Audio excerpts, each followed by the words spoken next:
This is Keys to the Shop, episode 290, Making Connections in Central Africa with Keith White of Paraiso Trading. Well, hey everybody, and welcome to another episode of Keys to the Shop, where we give you insights, inspiration, and the tools you need to grow as a coffee service professional. My name is Chris DeFirio. I'm your host for the show. Thank you so much for taking the time to join me today. It really is great to have you, and I would encourage you to subscribe to Keys to the Shop.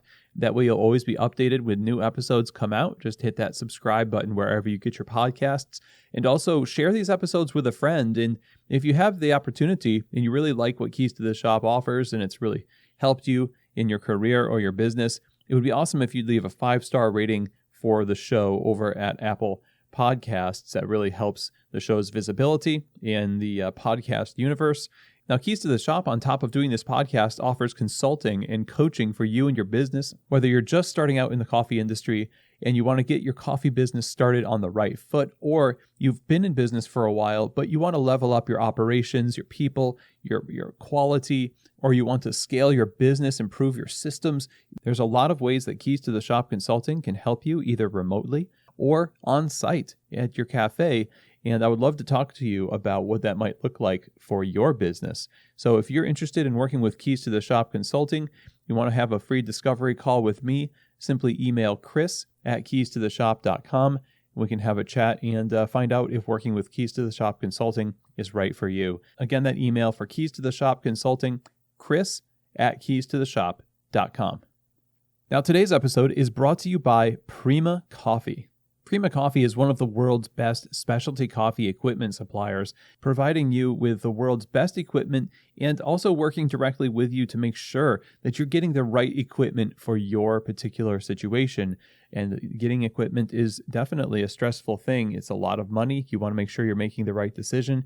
And when you work with a company like Prima Coffee, you get a group of people that are not only dedicated to getting you great equipment, but also dedicated to your success as an entrepreneur.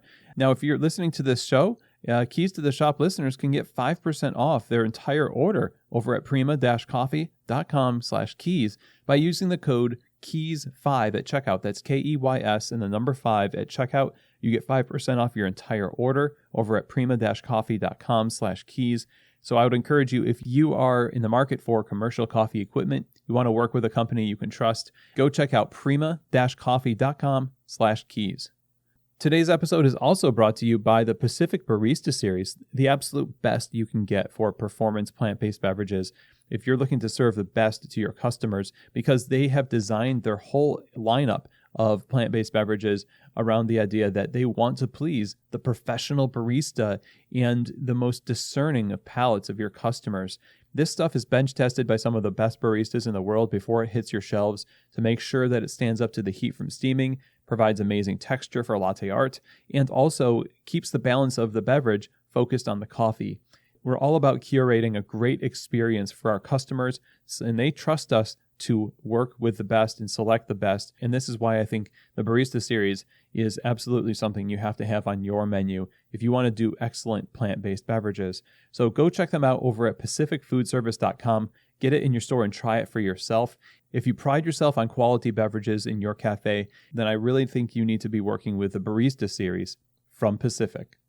Okay, everybody. Well, I'm excited to present to you this conversation with Keith White Jr., who is the founder of Paraiso Trading.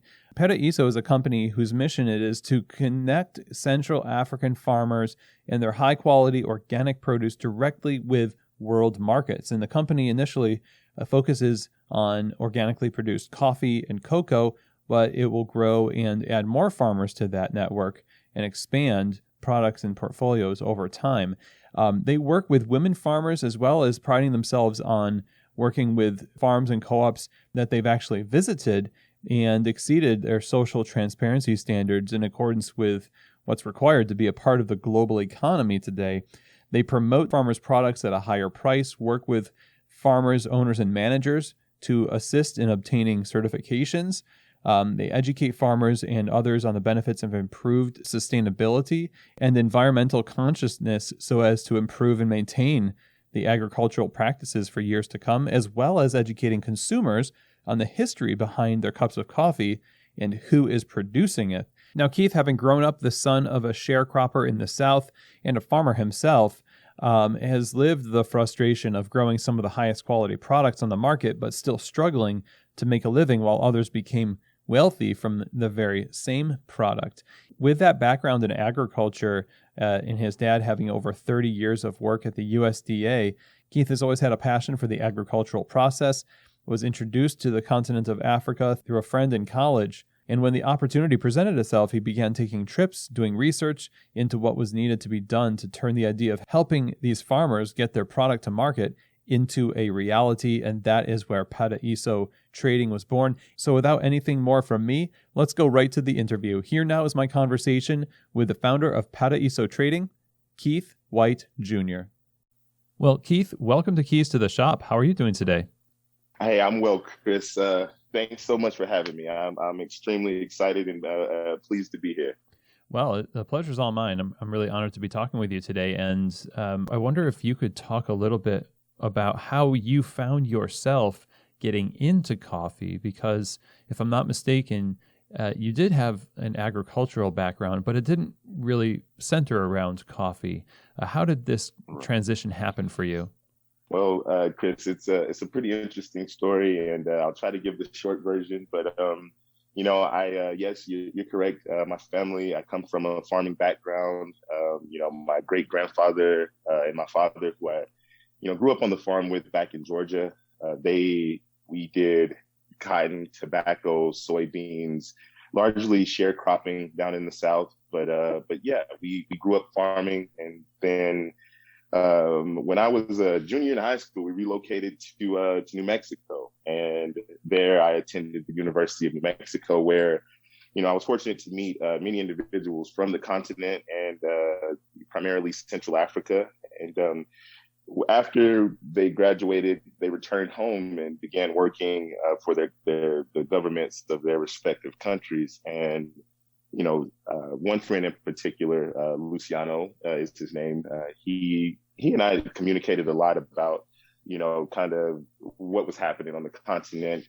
Well, I say a lot. He began to inform me a little bit, but how I really got over to Central Africa was he and his family had the interest of starting a chain of American-style barbecue restaurants. And oddly enough, I, at the time, owned a barbecue food truck here in New Mexico, and, was promoting family recipes and things of that nature. But I had, always, and my father and I had discussed the desire to go to the continent and assist in agriculture in some capacity. And a little bit about my father, he's worked for the United States Department of Agriculture, the Natural Resource Conservation Service, he's been there for over 30 some years. And so, it's extremely helpful, the knowledge that he's able to provide us in terms of agricultural know-how, sustainability, environmental consciousness, and, the potential of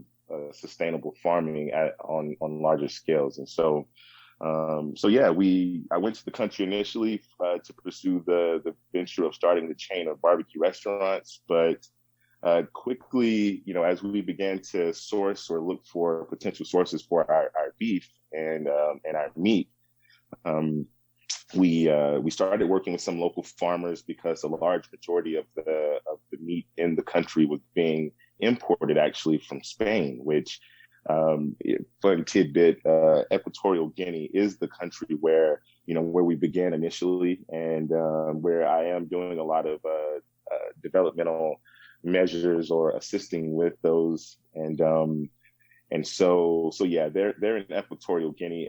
They are a former colony of Spain, and so they are a Spanish speaking country. And so yeah, we began to develop and work with the farmers there in Equatorial Guinea, the livestock farmers, but quickly saw that there was a lot of potential in the agricultural sector for a number of different crops. They, being so tropical, they produce at very high levels. In addition to the coffee and the cocoa, they produce a lot of avocado, pineapple, bananas, various other crops. And so again, we started looking at the possibility of not only a means of adding, of being able to export or get these products to market, but also the ability to really create jobs and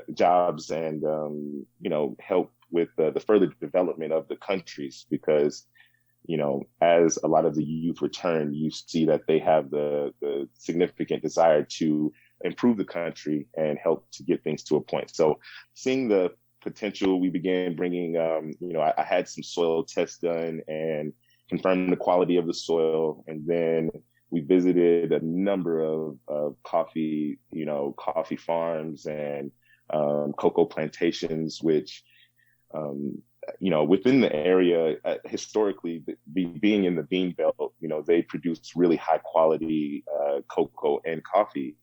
However, when the country experienced, success in the oil and gas sector back in the early 70s or, late 60s, they kind of went away from agricultural practices as a whole, and cocoa was one of their leading exports.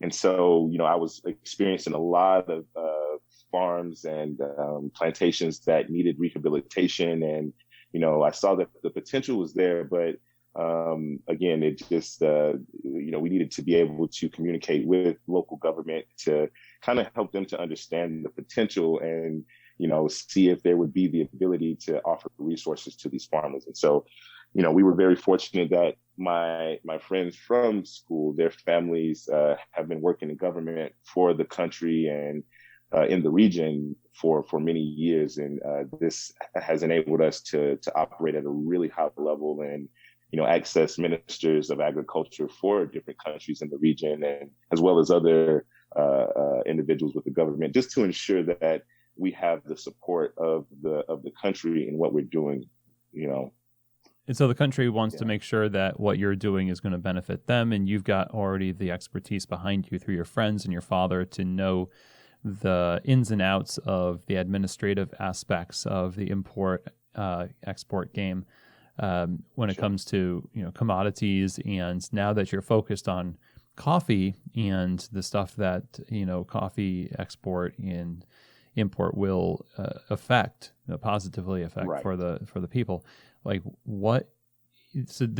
going down to start barbecue restaurants to going to into the coffee industry, kind of a jump. I mean, the background, the administrative stuff, I'm sure translates pretty well, but what was the learning curve in terms of becoming aware of what quality coffee was, what it meant, and how to navigate that landscape from a relatively new perspective? So yeah, that was, certainly the next big obstacle. Once I returned to the U.S. and, I made that really quick, the first process, but I took multiple visits to the country, and, we visited a number of farms to see what the quantity or the volume of coffee would be like. And then we also ventured into Cameroon to see what options were there. And so once we determined that there was product and there was quantity and volume and the desire to improve and rise to the kind of the global standard, and by that I mean your certain certification requirements, Rainforest Alliance, USDA, organic, and I'll hopefully explain this later, but again, for us, it's far more important than just obtaining those certifications. But in any case, back to your question, we imported about 1 ute bag of beans of the grade A Arabica, and they'd had some tests done from some international companies. I believe the company was out of Spain. But we wanted to make sure that the results were comparable and that we get something, in that same range here domestically or here in the States. And so we imported the bag. I separated it out into, lots of the samples for, sample roasters to get around to a number of different roasters, importers, trading companies. And I mean, the feedback was amazing. I mean, I didn't know what to expect getting into the industry because, you know, I just, as you look at the coffee sector, there aren't many individuals who look like me, you know, in the industry. And, you know, finding people to confide or to seek out knowledge from, you know, I thought it was going to be a lot more difficult. But when I began to visit some of the local roasters here in New Mexico, I began to see that, you know, they were very forthcoming with information. They were very happy to hear the story as to how we connected and, you know, what we were able to do in terms of improvement measures, not even specifically for the coffee and the cocoa sector, but, you know, just helping the farmers with agricultural practices and developmental measures and sustainability measures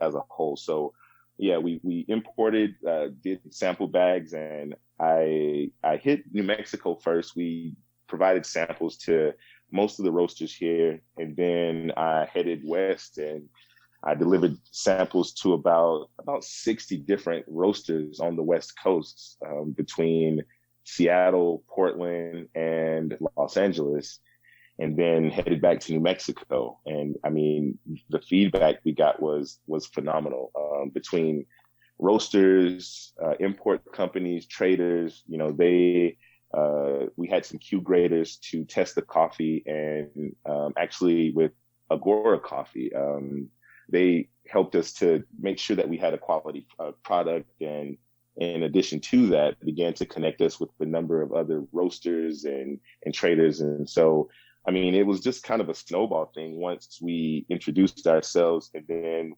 once, you know, they kind of determined. And then I guess the next step was working with some of the local roasters to develop, you know, kind of a roast profile, because, you know, they all confirmed that the beans looked fantastic. You know, they looked amazing. They looked really good, high quality. But of course, you know, it came down to what the taste and, you know, what they taste like. And so, you know, me as a novelist when it comes to coffee, or came to coffee, you know, and mind you, throughout this process, I have done and have been doing extensive research to understand, because, you know, I found out really quickly that coffee is a very, very complex, you know, creature. So it can be likened to wine or, you know, other spirits, but, you know, again, coffee is a very complex creature. And so, yeah, we roasted some product. We did a few different profiles, and found a couple that we really, really liked, and started to, you know, promote or push the roasted product somewhat now also, as we develop, I mean, pretty significant amount of interest in the green and the roasted. So yeah, I mean, it's been quite the journey, but yeah, with the help of a lot of, you know, experienced individuals, we've been able to confirm that, you know, we have a very, very quality and you know, product that is competitive in the market. Well, what is it? So let me ask this is all coffee, as you're talking about the evolution of your company. This is all coffee from Equatorial Guinea, or is it from other places as well?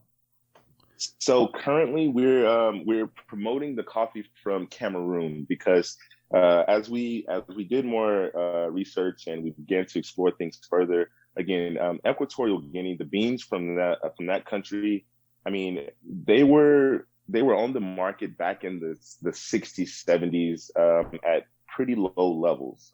I mean, most of the roasters that I've spoken with, and traders and importers, most of them have said that they've not even, you know, ever had beans from Equatorial Guinea. And so, you know, those beans are still in, I'd say, the developmental phase, because they are rehabilitating a lot of the farms. And this year was our first harvest. And, you know, we're doing some more grading and testing with that product. But the beans that we're promoting currently are from of Cameroonian origin. And so, and those beans, you know, similarly have not been extremely prevalent, or, you know, they're not on the market at a really high level, at least the U.S. market. Um, and that ties into some issues that the country dealt with back in the 70s, 80s, even into the mid 90s in terms of some social political unrest in the country that caused many of the big trading companies, importers to leave the region. However, there's been a lot of work done to improve and further their developmental measures and ensure that they are doing what is necessary to be a part of things at a global level. And I mean, that's something that's extremely important for us. We've had communication with farmers in various countries, Burundi, Uganda, Ethiopia, who all want to work with us. But for me and for us, it's extremely important to visit the farms and to know that they have the desire, the willingness to make the necessary adjustments in order to be able to promote their product at a global level. So I'm sorry. Yes, the product at this point is of Cameroonian origin, but next year we're hoping to introduce the Ghanaian beans to the market. Oh, that's amazing. Yeah. And so it's almost like so you mentioned some of these coffees were around in the 60s and 70s. I've got older books on my shelf that talk about different origins that I could never even find today. Right. Maybe Right. because of a lot of that instability or lack of favor in the market and things like that. So you're building like this infrastructure and access to a market for these communities that are still growing coffee, but don't have as much demand because of those extenuating circumstances, right? Right. So what is that? You mentioned earlier that it's really important and a priority to have these certifications. Is that one of the reasons why? Explain a little bit about what you meant by that. So, and let me clarify. For me, and a lot of the companies and roasters, traders that I've been dealing with, it's not. And for me in particular, it's not as important to obtain the certifications, but to be operating at a level where the important things or the things in those certifications are being addressed. Because one thing that I have noticed, and even with my short time in the coffee industry, is that many companies will obtain these certifications, but not many of them are at the farm level and doing the work that is necessary or verifying that the work is being done. And even to go further, I experienced while there, the farmers who have, they have so much knowledge about coffee and cocoa or cacao and, the ability to grow these products, these commodities. But the issue often falls to access or accessibility of resources and to be able to implement improvement measures or to even get to the point of sort of reducing those things that we look at as negative.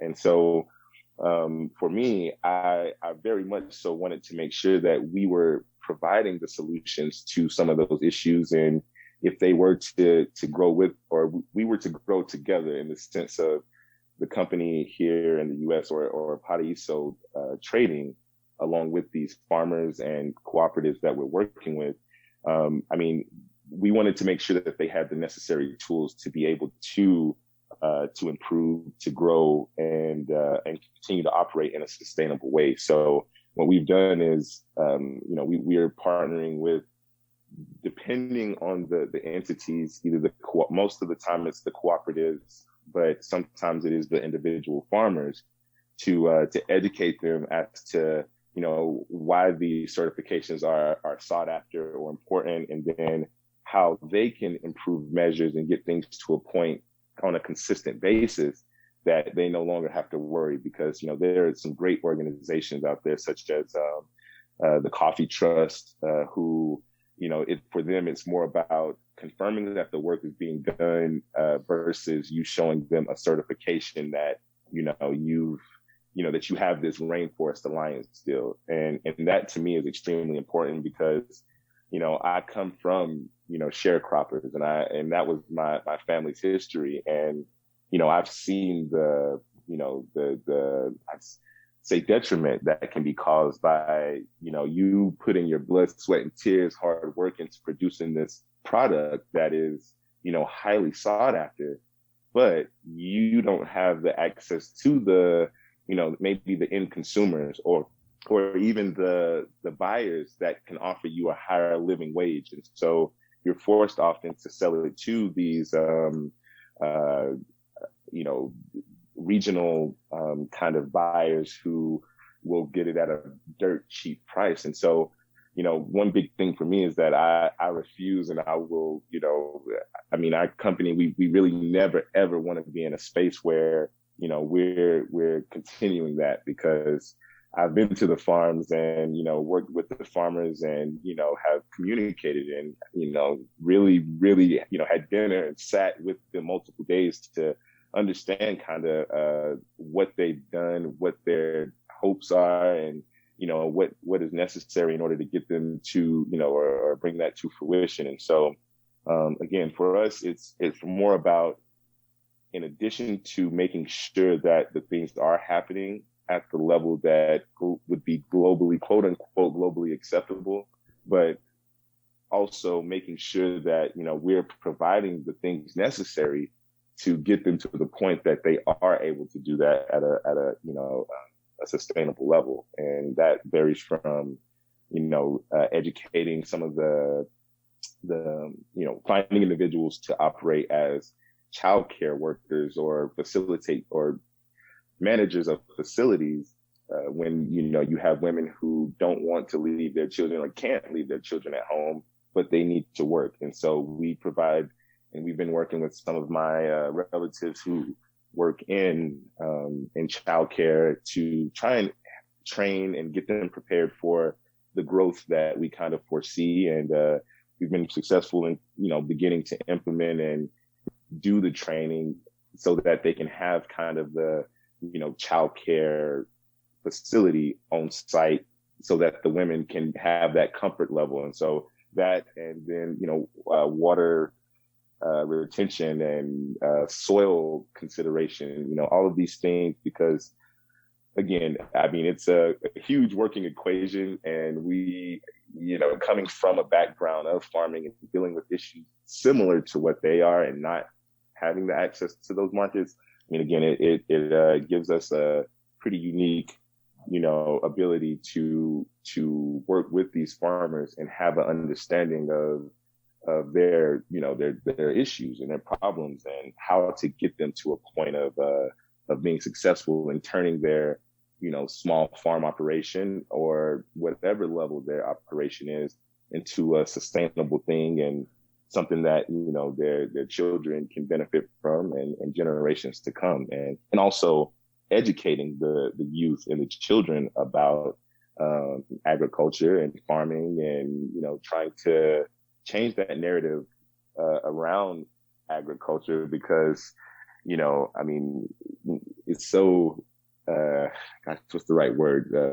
Deglamorized, I guess. Is that a word? It is now. When yeah. it comes when it comes to farming, and so we're just trying to present and create or change that mindset and show the youth that you can have the lifestyle you want from agriculture. It just requires the education in addition to the agricultural ability, and the education is being able to access the market. How do you even submit for financing to be able to, grow your operation? And that's another thing that we're working into it, which is, micro loans for some of the women farmers that we're working with, and small shareholder farmers, $100, $200, which seems, well, it doesn't seem like a lot to us, but for them, that could be, tools, fertilizer, organic fertilizer, I'm going to add, because I'm a huge advocate of, not using chemicals, pesticides, because, with my dad working with the NRCS, or the Natural Resource Conservation Service, I mean, Chris, you wouldn't believe some of the things that are possible in organic farming without needing, the chemicals and pesticides that we traditionally or have become accustomed to using. So. Well, so what you're doing is not just import export; it's advocacy and training and acting as an agent of connection to the market. And so then, I like what you're talking about with the youth, because of course the average age of a coffee farmer is getting older and older, and the changes that you make in this generation, the ones who are actively farming, in order to take hold and actually gain momentum to make a difference, would need to be taken up by the next generation. Absolutely. It's essential, and, again, because we have a lot of, we've got, fortunately, the ear of a lot of the children of the individuals who are in power right now. I mean, it allows us to communicate with them, to hopefully be able to gain the ear of the people who can really, really make those changes and begin to promote and introduce that I don't want to call it a new way forward, but more opportunistic way forward, we'll say, because again, there, as you mentioned, and the average age of coffee farmers and farmers in general, because is getting higher and higher, and as global population continues to increase, that math isn't going to add up eventually, and so we're going to either have to really, really lean into test tube food, or we're going to have to really reconsider how agriculture is being done, because I mean, again, I won't get on the soapbox about, sustainable agriculture for the future, but, I do have 3 daughters, and, it may not affect us, you or me too much, but later they will definitely start to experience some of the detriment caused by, or they'll experience the repercussions of the detriment caused by, inconsiderate farming, or I don't want to call it that. I'll say uninformed or ignorant farming, we'll say, because we blast the soils with these chemicals and these pesticides when the soil is a living organism, which we have to take into consideration. And you'd be so surprised with the technology we have today. You may already be aware, but one big thing for us is if we're working with coffee or cocoa or any type of farmers, because Paraiso Trading, initially our focus is is coffee and cocoa and promoting those 2 products. But we are already working with farmers of avocados, pineapple, jackfruit, and the goal is to establish Paraiso Trading in a way that we'll be able to establish with markets in a way that once these other crops are ready to bring to market, which they were not far at all, we have the ability to have the chains for those as well. Because one thing for us is that in order to help to improve the state of things for the country or that region as a whole, we've got to consider solutions that are going to help more of the citizens, more of the people.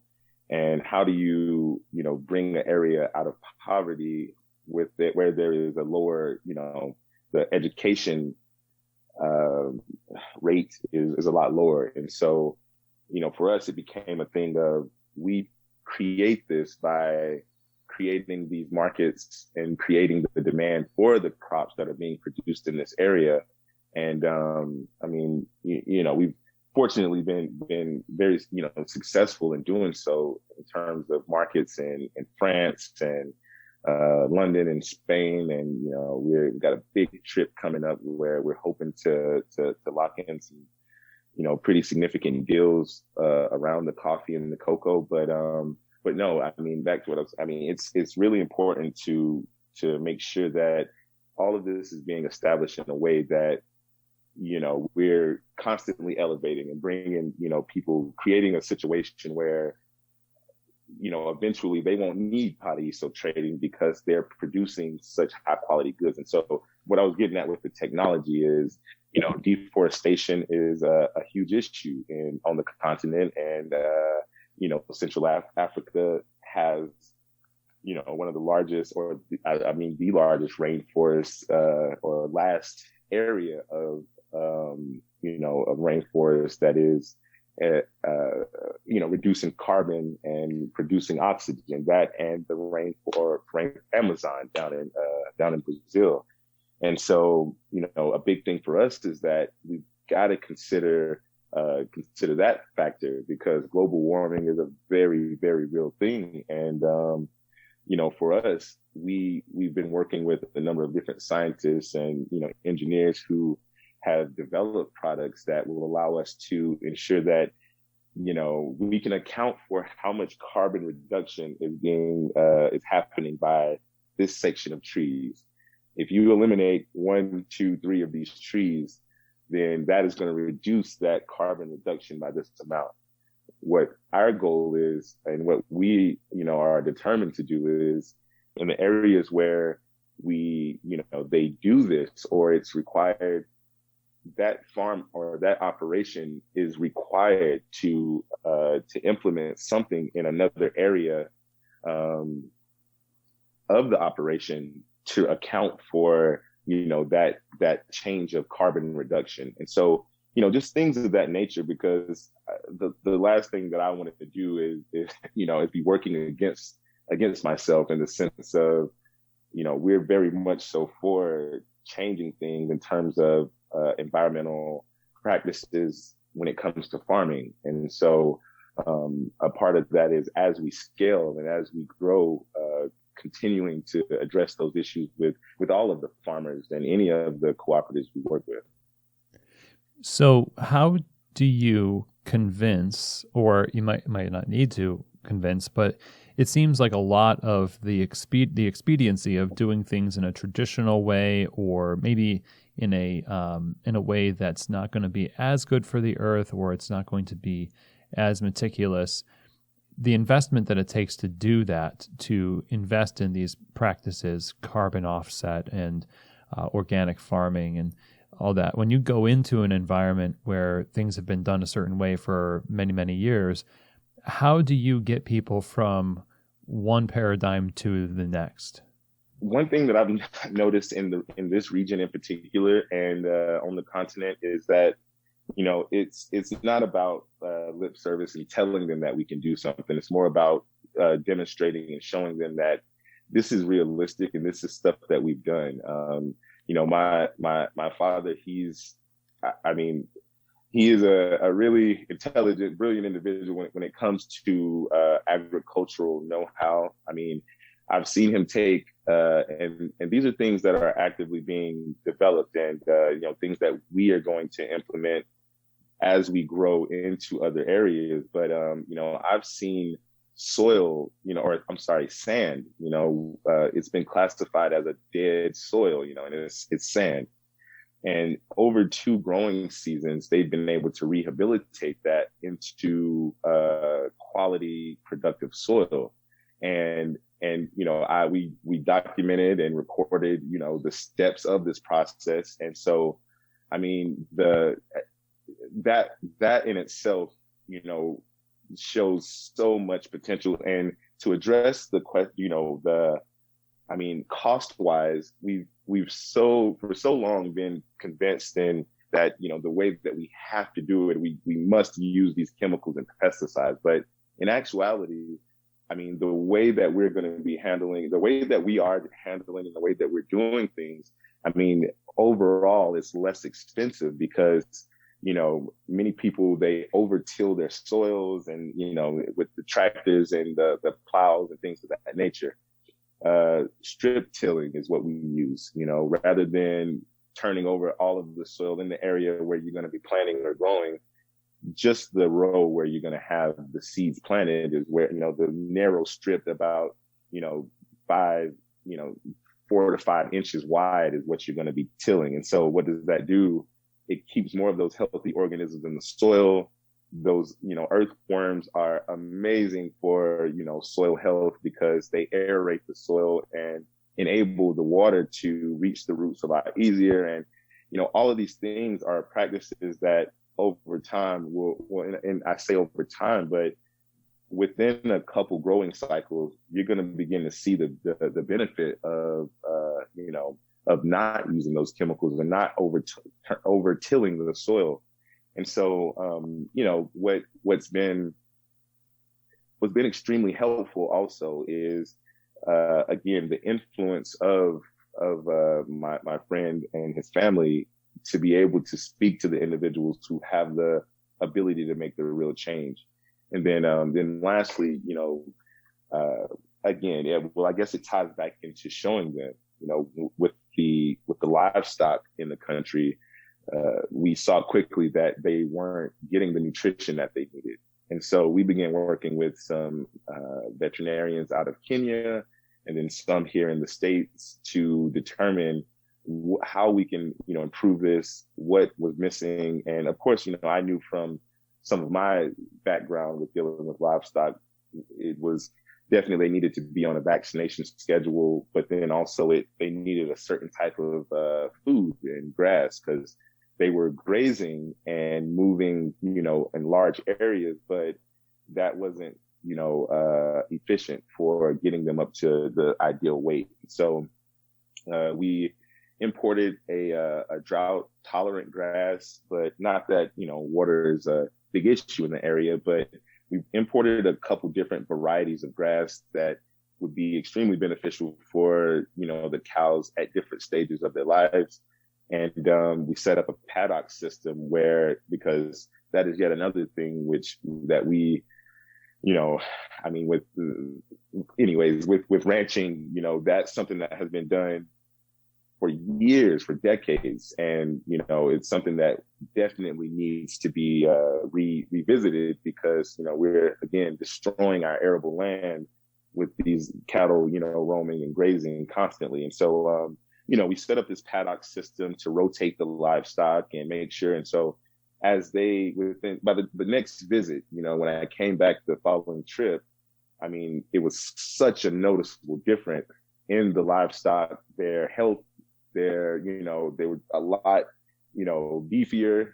And so, it was a great situation. And so many other farmers began to come in and say, wow, how did you do this? How do we do this? Can you help us to improve our measures? And so, I think that we put the effort into gaining their trust, which was, by showing them what we were capable of doing. And I think that was the biggest thing in getting them to have faith in us and believe that, we can do what we're saying, can be done, and we can help you to get it done, as long as you're willing to be a part of it. And that's another big thing, with what we're doing. We are very, very observant and, we stay in contact with the farmers regularly. We've got certain farm managers is the title that we've given them who are responsible for, keeping track of certain things, certain data, making sure that we are progressing because, the goal is to eventually grow to the point that, they can add value to the chain at higher levels. And, I think that these steps are going to be, essential in getting them to that point. Wow. Yeah. It sounds like that long-term strategy, building trust, is also something that applies to how you market the coffee to the different channels in the coffee industry that's not used to getting coffee from these countries, Right. Where there might be preconceptions or no conception at all. What are the things that you find yourself or the questions you find yourself answering the most when you're talking to a roaster retailer about Cameroonian coffee or anything else where they think, well, I don't know very much about it. Yeah. How do you go about answering those questions, and what are they? So, I think the question that the question that I've received the most is surrounding accessibility and volume availability. Those were the two main things because, as we mentioned before, historically there has been so much unrest and fluidity in the areas, if you may, and that there's been that concern with whether or not the beans are going to be available. Is there going to be something happening in the country that is going to prevent the beans from being exported? Which are very, very, very real, considerations, or they have been. And I'm not saying that they're not now, but, what I do want to very much so, make clear and promote is that, a lot of work is being done in these countries and in the regions to improve, human rights measures, equality measures, child labor, things that are very important and that have to be addressed.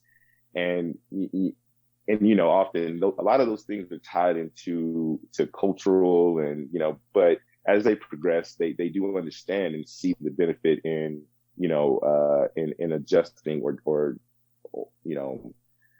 in applying the improvement measures. And so that would probably be the question I'm asked the most. And again, my response typically is, and then again, also the supply and availability of the product.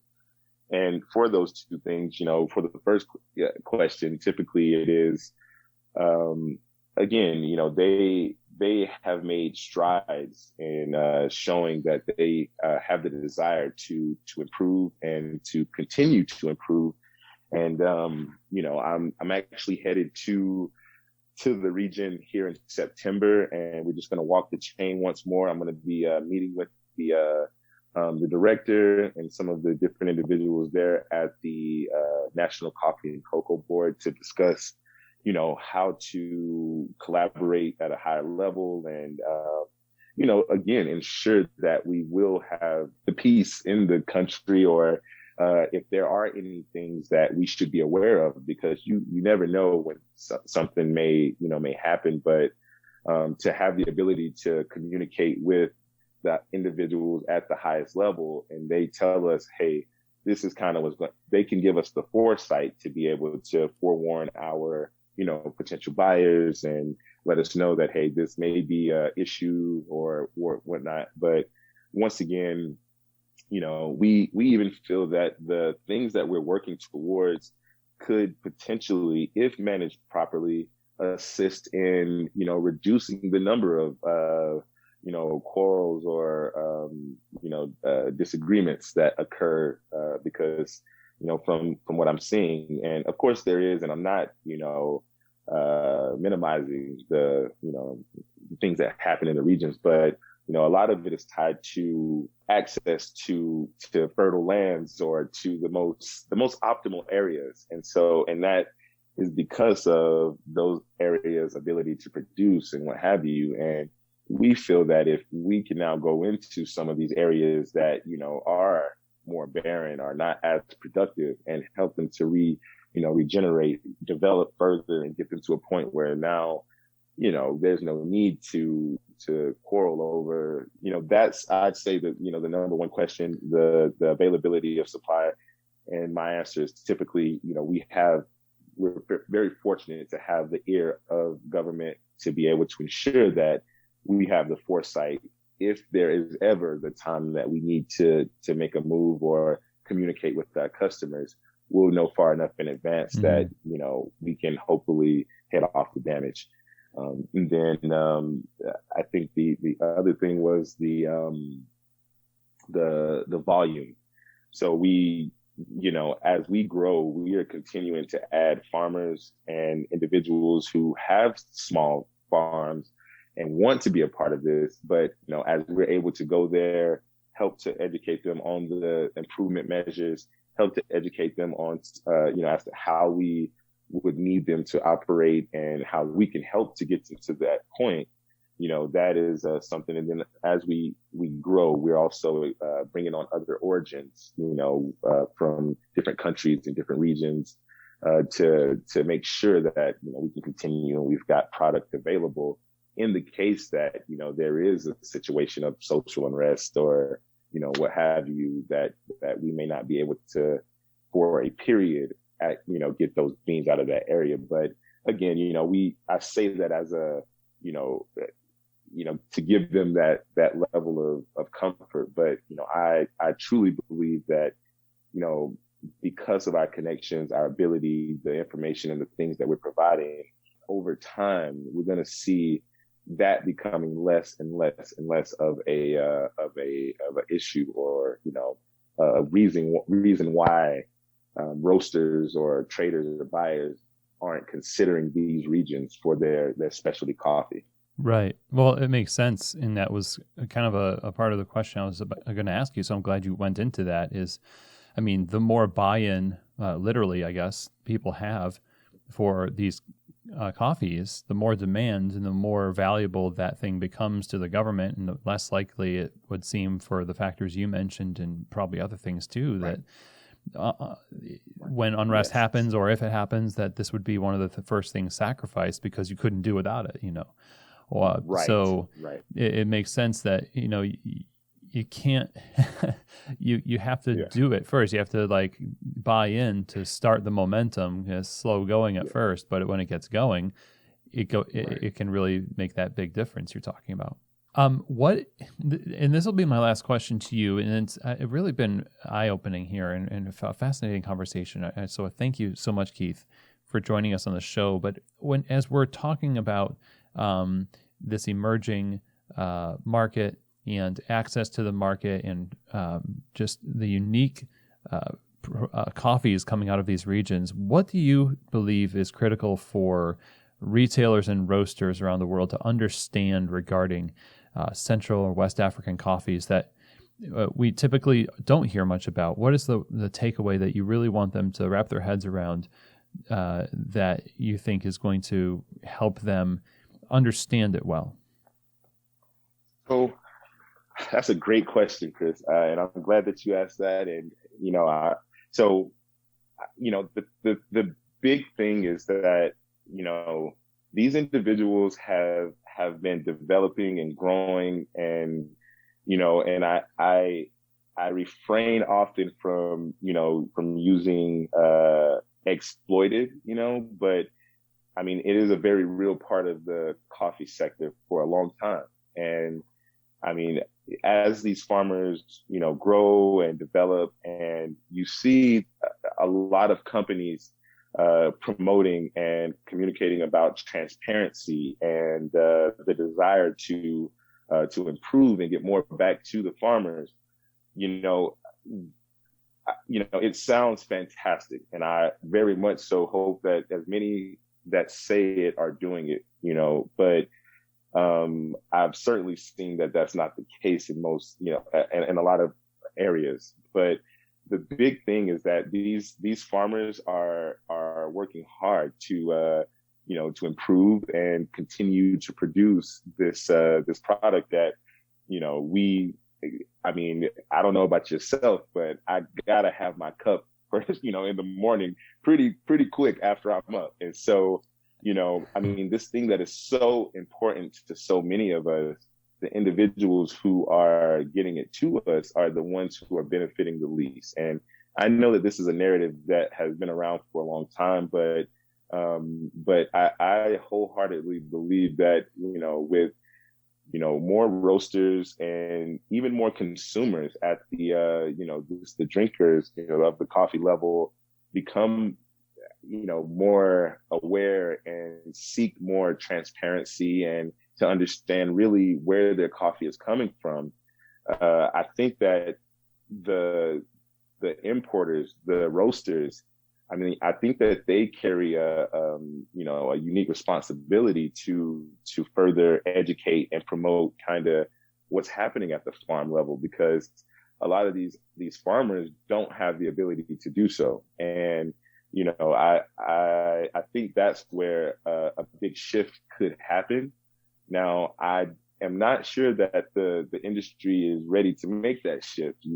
I would love for it to happen and for them to be ready to, but again, I think that that happening will really, really start to shed some light on some of the injustices that have plagued the coffee sector for so long. And I mean, I'm not the first person to say it, and I know that a lot of people are already aware, but yeah, I mean, I think that's kind of the important thing. And the guys are doing great work and constantly improving and developing, and they certainly have the desire, as their education and understanding of specialty and coffee as a whole. Because I mean, most of the farmers that I work with and have worked with, they've never even tasted the product that they're producing. And so whenever I have it roasted and send samples back for them to try, I mean, it is almost taken them to the level of I mean, the pride that they get out of having this product or producing this thing that, and then to be able to show them images of their coffee being roasted in a facility in the US, or their coffee being packaged in, or what have you. I mean, that is something that is so significant, but it also gives them that desire to want to learn more about the industry and what is happening.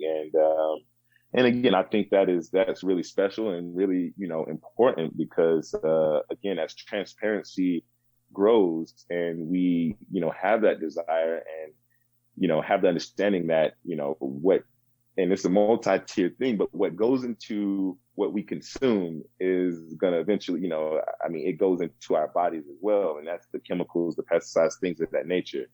And as we have a society that is looking more so, and transparency goes a couple different ways. Transparency in the sense of, where are these beans coming from? What work is going into the production of these? And is it being done correctly, quote unquote, And then also the idea of, or the transparency in the sense of, what is going into the food that I'm eating?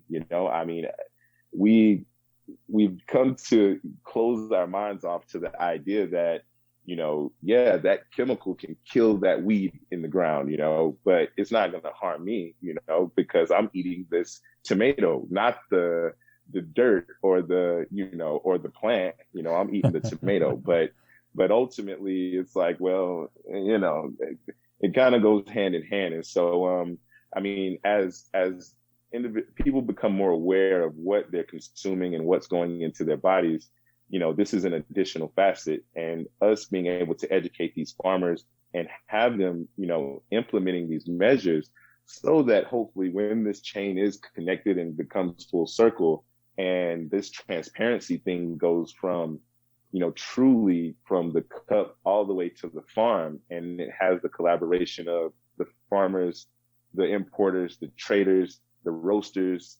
everyone is on a similar accord. I mean, that is where I feel some significant change can happen in this coffee sector that is so pivotal for us and for them, those farmers. Sounds like you're already making really great progress with that and doing great work to that end. Keith, this has, again, been really great to talk with you. How can we stay in touch with you and what you're doing at Paraiso Trading? Yeah. Yes. So, Chris, you can, of course, check out our website. It's paraisotrading.com, and that's spelled PARAISOTRADING.com, paraisotrading.com. And it has some information and talks about kind of the work that we're doing and the things that we're focusing on, and some of the things forward, because I mean, it's tough to squeeze everything in here, but we're working with the Department of Health, or the Ministry of Health, in a couple different countries because, as you know, in order to have a strong sector or a strong, you know, agricultural entity or a sector, you have to have a healthy population. And so we're trying to make sure that that is something that's not being overlooked and that we're further, communicating with the government about, hey, breakfast for kids before going to school, hygiene, water purification, things of that nature. So that way we can, as we scale and help them to scale, that they are ready for the scaling of the ventures, and so yes, and then also my email address, Paraiso Trading at gmail.com. Feel free to reach out. Most of my information, my personal contact or cell is on the website. So again, feel free to reach out. And Chris, one last thing that I wanted to throw out there. I mean, it's just a side note story that, I like to tell some individuals, about the journey. But so after going to the region and going to these countries, I began to see individuals who look, identical to some of my aunts and uncles, here in the States. And so I would visit these farms and go to these villages, and they would, begin speaking to me in the tribal language, because I looked as though I was from that area. And so, I tell them, no, I'm from the US, I'm not from here. And then, they would correct me and say, no, you're a few years displaced, but you're definitely from here. And so those experiences, and then, I love artwork. And so I bought several masks and, paintings and things of that nature. And so I got this one mask that was extremely unique and really rare. They said that, the story they told me was that it was only 3 of these masks ever made. And the king appointed an individual to wear the mask, most of his life, because it has a beak on it from a hornbill. And they would send parrots with, letters or, notes in their mouth or in their beak to forewarn the neighboring village when impending danger was coming.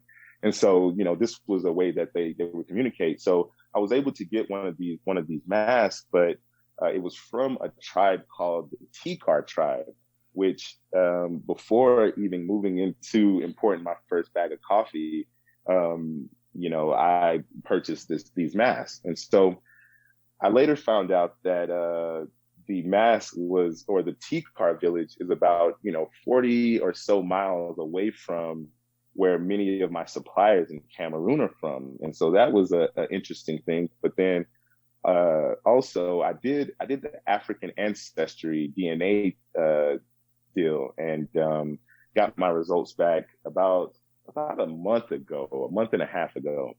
And it was to my great surprise that, my maternal DNA is 100% Tikar. And so wow. I'm like, to hear that and to connect all of those dots, it just became something so deeply connecting for me. And this venture is, I feel wholeheartedly my life's work, and I am very, very passionate about everything that we're doing. But in any case, Chris, I just wanted to tell you that little story, man, and thanks for letting me tack that on at the end. Oh, that's great. Thank you so much for sharing that. It's obvious that this is your calling, and you're right where you need to be. Yeah, I'd like to think so, man. I'd like to think so. Thank you. Yes, thank you for being on the show again. We really appreciate you. All right. Thank you, Chris. Well, I hope that you enjoyed that episode and that it gave you some perspective on what is happening behind the scenes and just how much effort it takes to be able to create inroads into the industry. It's not an easy process. And that's why I'm so grateful for companies like Paraiso Trading working to help farmers get their footing in the industry. And like you said, eventually these farmers, they might not need Paraiso Trading And that's part of the goal, to create this self-sufficiency, to create a thriving and sustainable ecosystem for Central African farmers. So a huge thank you to Keith White Jr. for joining us on the show today. We're so grateful for the work you're doing and for taking the time to share it with us today on the show. If you want more information about Paraiso Trading and how you can support these efforts, go to paraisotrading.com. That's PARAISO trading.com. We'll have links in the show notes, of course, for that as well. Now, if you have any questions, comments, or feedback from me about this show or any other episode of Keys to the Shop, feel free to send me an email. That's chris@keystotheshop.com. That's also the email you can use to reach me for Keys to the Shop consulting, chris@keystotheshop.com. Now, as we're talking about the industry, we're talking about connection. One of the great things that happens in the industry is trade shows, where we get to come out of our cafes and our roasteries and meet other cafe owners and baristas and roasters and other professionals. And it's really a great time. And one of the best events for that to happen, for retail coffee especially, is Coffee Fest. For over 25 years, I think Coffee Fest has been producing the most valuable trade show and event for coffee retailers, hands down. I have been speaking and competing and involved in Coffee Fest since 2004. And I'll tell you, if you're looking to grow your staff, grow your knowledge of running a great coffee business, get connected with other like-minded professionals, and just give yourself a leg up on having a thriving coffee business, then I highly recommend checking out Coffee Fest. There are 3 more shows happening this year. The next one is Atlanta, then Anaheim, California, and finally Portland, Oregon. Go to coffeefest.com to check out these shows. Check out the lectures and the workshops and who's going to be on the trade show floor. There's always great things to do in the city as well. And Coffee Fest will be coming out with an online platform called Coffee Fest 365 very soon, which will be another amazing asset that Coffee Fest is offering to the retail coffee industry. Now, I'm going to be at all the shows this year, so I hope to be able to see you there. So again, for more information, go check them out over at coffeefest.com. And with that, that is the end of our episode. Thanks everyone for taking the time to join me today. Remember to share these episodes, subscribe to the show. I truly appreciate every single one of you. And I hope, as always, that this episode has truly given you keys to the shop.